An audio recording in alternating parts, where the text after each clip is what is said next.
با سلام و وقت بخیر خدمت همه دوستان عزیز.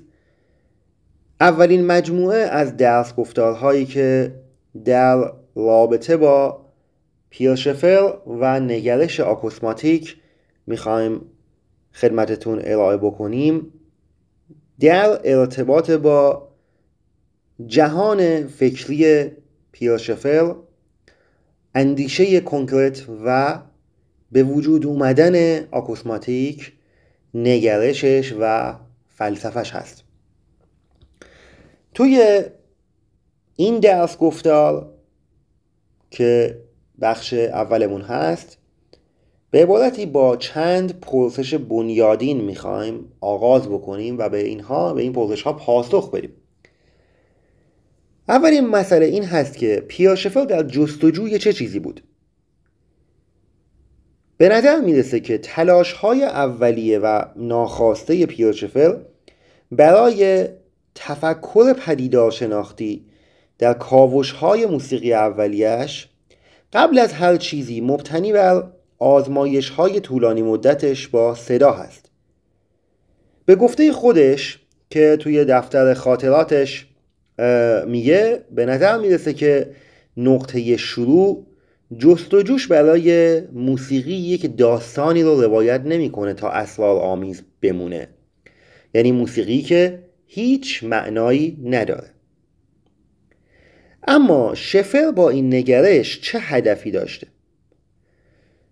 پییر شفر قرار بود نوعی از موسیقی رو بیاره که این کیفیت رو داشته باشه که هر شنونده‌ای رو تشویق بکنه تا روابط خودش رو با اون ایجاد بکنه، یعنی حالتی گوش کردن که توی اون شخص کیفیت موسیقی درونی قطعه رو توی تجربه خودش پیدا میکنه.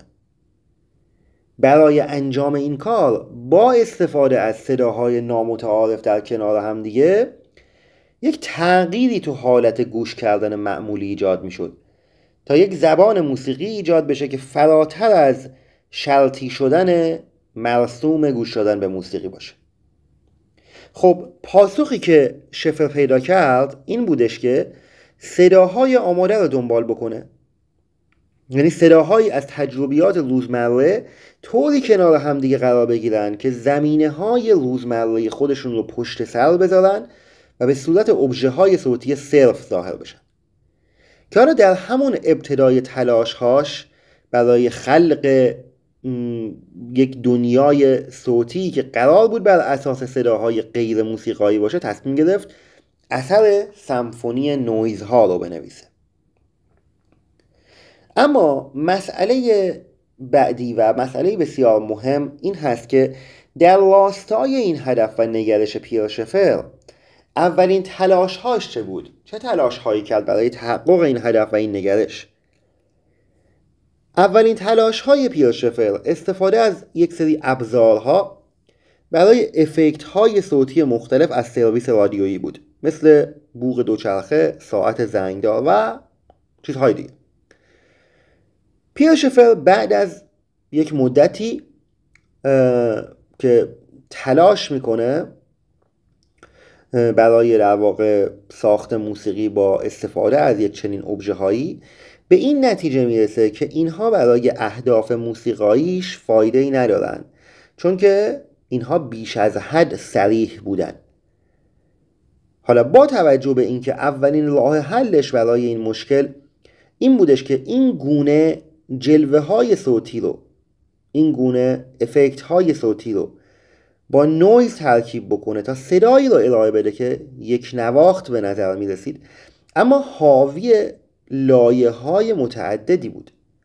و ممکنه که استدلال بشه که هدفش این بوده که این صداهای روزمره رو تا حدی بیشتر از خودشون بیگانه بکنه تا اونا رو به صورت ابژه‌های صوتی صرف نشون بده، که به نظر میرسه نقطه عطف در آزمایش‌های شفر آگاهی از گوش کردن به صداهایی که توی اتاق استودیو از طریق میکروفون آزمایش میشن. شفر با دیدن قدرت ادراکی بازپخش بارها و بارها صداهای ضبط شده و گوش دادن به اونها با آگاهی ادراکی متفاوتی که تو هر بار رخ میداد سرانجام به این نتیجه میرسه که امکانات موسیقی الکترونیک فراتر از تکرار یک موقعیت آکوستیکه، چرا که کاوش در هر وضعیت خاصی ممکنه تو هر مورد متفاوت درک بشه، که شفر به سرعت متوجه احتمالات بی‌نهایتی شدش که یک صدا ممکنه در ذهن شنونده هر بار با تغییرات مختلفی اجرا بشه که با هر تجربه آگاهانه به موجودیت متفاوتی تبدیل میشه. این تغییرات فقط با باز تولید الکترونیکی امکان پذیر بود، چون که شفر بعد از ضبط صداها می اومد اتک های صداها رو قطع می کرد، شدت های اونها رو تغییر میداد و یا اونها رو یکی پس از دیگری هر طور که میخواست پخش میکرد، که به لطف این فرصت ها شفر تونست زبانی موسیقایی بسازه که برای یه شنونده عادی کاملا بیگانه بودش، چون که هم با بازآفرینی انتزاعی یک تجربه صوتی روزانه و هم با روایت تگ وجهی گوش کردن موسیقی معمولی متفاوت بود، که در اینجا هست که آکوسماتیک داره متولد میشه و به عبارتی ما در اینجا میرسیم به تولد آکوسماتیک. خب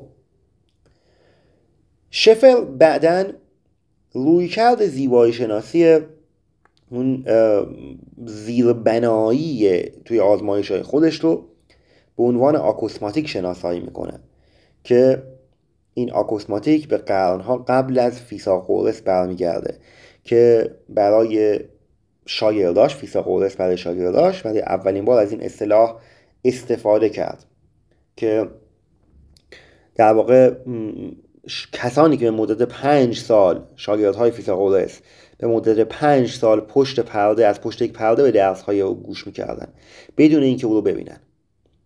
خب این واژه توسط ژروم پینو نویسنده فرانسوی که تو دهه 1950 با شفر همکاری داشت به شفر پیشنهاد میشه.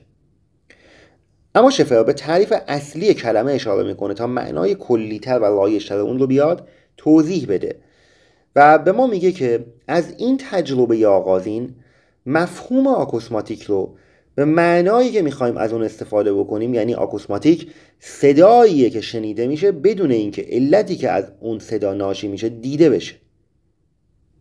خب این اصطلاح در واقع با متمایز کردن اون از روش‌های تولید و انتقال بر واقعیت ادراکی صوت تاکید میکنه. شفر چگونه به تمرین اپوخه می پرداخت؟ اما من یک توضیحی در رابطه با خود اپوخه میگم. اپوخه یک مفهومی است در فلسفه هوسرل به معنای تعلیق.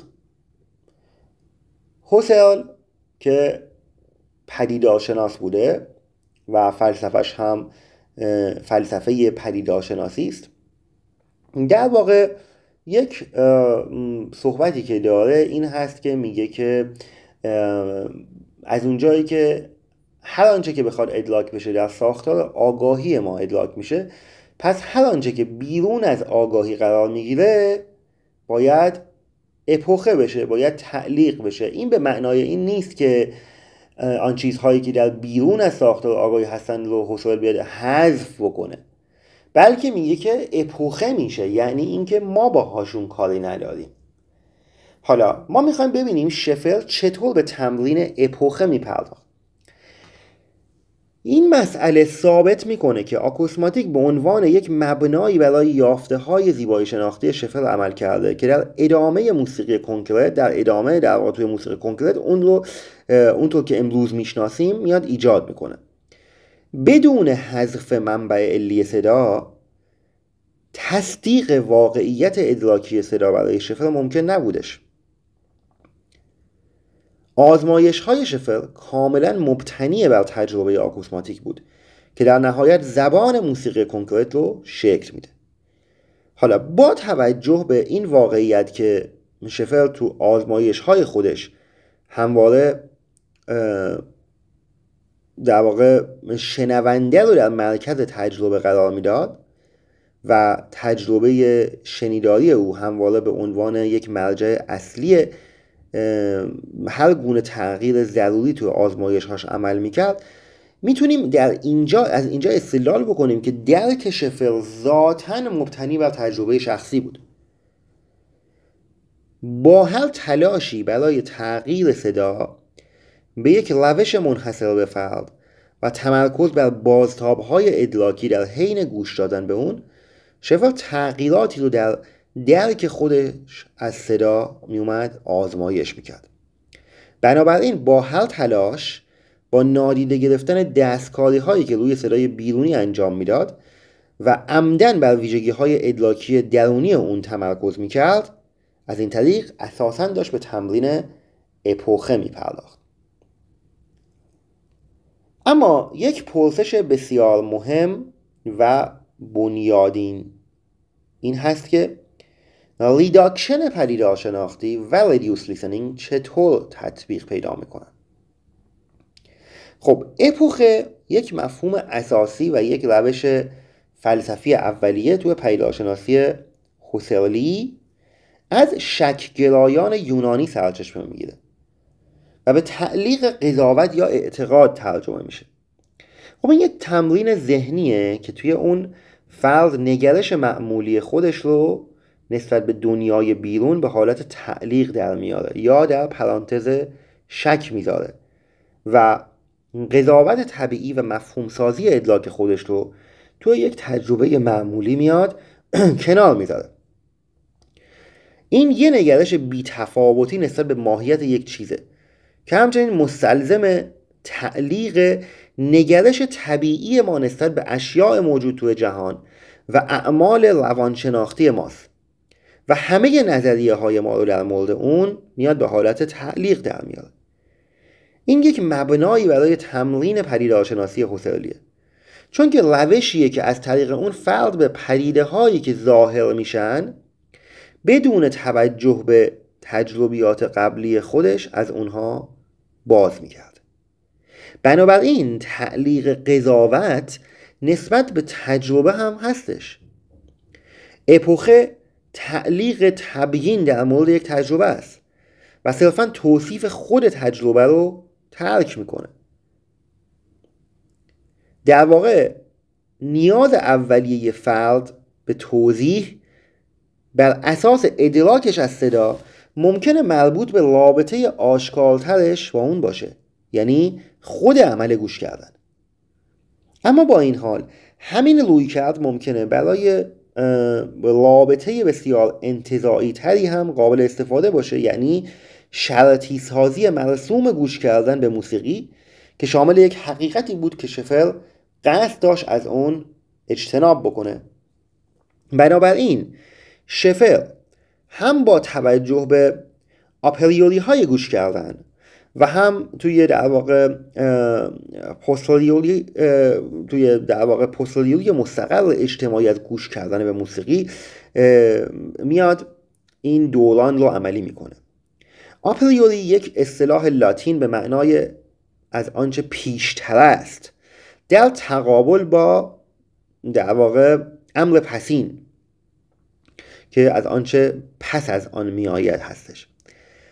در واقع آپریوری یک اصطلاح معرفت شناختیه که معمولاً با کاربرد اون برای مللی مانند دانش و حقیقت مرتبطه.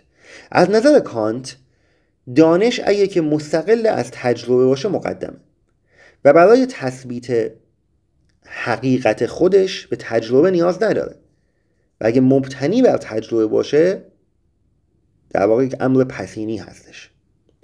هوسرل از ساختارهای درونی تجربه به عنوان نابترین شکل آپریوری یاد میکنه. بنابراین در اصطلاح پدیدارشناسی هوسرلی تمایز بین کنش عمدی شنیدن و کنش عمدی شنیدن موسیقی اهمیت اساسی نداره. اما با این وجود در حالی که تجربه شنیداری صرف فرد رو در رابطه با التفاتش از گوش کردن به موسیقی ما بیایم بررسی میکنیم، ممکنه همچنان در مورد آپریوری های گوش کردن هم صحبت بکنیم. در این صورت نگرانی اصلی توی در واقع ناهنجاری یک وضعیت تهاجمیه. در واقع باز تولید صدا که سپس به یک تجربه موسیقایی که اکنون تغییر پیدا کرده تبدیل میشه. از دیدگاه پدیدارشناختی، زیبایی شناسی موسیقی کنکرت بر ضد روابط فرد با تبدیل موسیقی و صداهای زندگی روزمره استواره.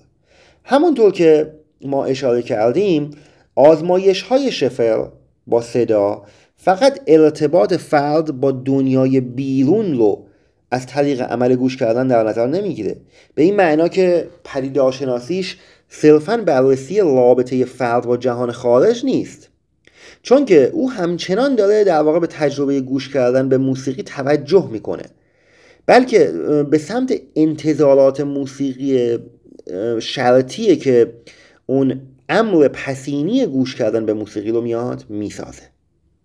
و از این نظر نیروی محرکه موسیقی کنکرت شفر از تقابل مستقیم با درک طبیعی ما از تمایز بین یک صدای معمولی و یک صدای موسیقایی ناشی میشه. خب معمولا وقتی کسی صدایی رو میشنوه بلا فاصله با صدای منبع صوت رابطه علی میگیره، مثل صدای مثلا بسته شدن در، مثل صدای پالس سگ و خیلی چیزای دیگه. خب به همین ترتیب وقتی فردی به اجرای موسیقی هم گوش میده، بین صدای اون ساز و صدای ساز دیگه تمایز قائل میشه. صدای کلارینت صدای کلارینته، نوازنده به ساز میدمه و در نتیجه صدا ظاهر میشه. این تقریبا و به طور مستقیم به تجربیات شنیداری شخص از موسیقی که از رادیو میرسه منتقل میشه. حتی وقتی منبع قابل مشاهده باشه، باز هم صدای کلارینته که نوازنده اجرا میکنه، ضبط میکنه و پخش میشه. موسیقی کنکرت برای خاموش کردن این رابطه دو کار انجام میده. یکی تشویق شنونده به درک یک صدای موسیقی و نه چیزی بیشتر از اون، یعنی صرفاً یک صدا، و دوم اینکه هر صدایی رو به عنوان یک صدای موزیکال درک کنیم. خب معنی این مسئله چیه؟ اگه این دو عارضه ادراکی دقیقاً برعکس هر چیزی باشن، با ارتباط مجدد اونها چه چیزی میتونیم به دست بیاریم؟ یا مهمتر از همه، اگه که مخالف همدیگه باشن چه تفاوتی با هم دارن و از این درک چه چیزی میتونیم به دست بیاریم؟ پاسخ به این سوالا تو خود عمل ادراکیه که به فرد امکان میده این تمایزها رو ممکن کنه، یعنی التفات شنونده برای درک اهمیت و ماهیت تجربه ادراک، که این امر با ریداکشن پدیدارشناختی ممکن میشه. همین اصل تو موسیقی کنکرت توی ریدیوس لیسنینگ نهفته است، اصطلاحی که شفر برای توضیح ریداکشن پدیدارشناختی عادات شنیداری مرسوم موسیقی به کار میبره. شفر اون رو به عنوان التفات شنیداری معطوف به خود صدا توضیح میده. شاخصها و ارزشها پیشی گرفتن، فرسوده شدن، باز تعریف شدن به طور منحصر به فرد، اما با این وجود غیر قابل انکار. ادراکی که منبع و معنا رو نادیده میگیره، یعنی ادراک ابژه صوتی. خب توی ریدیوس لیسنینگ ما از علیت پیشنهادی رابطه بین منبع صدا و صدا برای دستیابی به تجربه کننده آگاهانه خودداری میکنه، که در واقع این آگاهانه خودداری کردن ما رو میرسونه به چیزی به اسم ابژه صوتی. بنابراین ریدیوس لیسنینگ به حالت هوشیاری بدون معنا هستش. از نظر پدیدارشناختی خود کنش عمدی، یعنی ریداکشن پدیدارشناختی تجربه موسیقایی، حوزه ای از انتزاع اونچه که درک میشه و چگونگی درک اون رو ایجاد میکنه. اگرچه که اینها دو تا چیز متفاوتن، اما از نظر پدیدارشناسی ابژه خارجی و تصویر درونی اون هستن، اما همچنان به یک فعل عمدی تعلق دارن. فرایند ذهنی این دو رویکرد رو از جهت‌های به ظاهر متضاد میاد محدود میکنه و شنونده رو تنها خالق تجربه خودش میذاره. ادراک خودش در واقع اصل زیبایی شناختی بنیادی موسیقی کنکرت رو ایجاد میکنه. خب حالا ما قبل از اینکه بیشتر به تحلیل پدیدارشناختی موزیک کنکرت بپردازیم، باید دو روی سکه رو تحلیل بکنیم تا درک خودمون رو روشن بکنیم که این دو روی سکه یکی در واقع جهان خارجه و یکی هم جهان در واقع درونی و ساختار آگاهی. خب که ما در درس گفتار دوم به این مسئله خواهیم پرداخت که جهان خارج چیه و ارتباط ما با جهان خارج به چه صورتیه و این اتفاق به چه صورتی توی جهان آکوسماتیک و نگرش کنکرت و در اندیشه پییر شفر چطور رخ میده.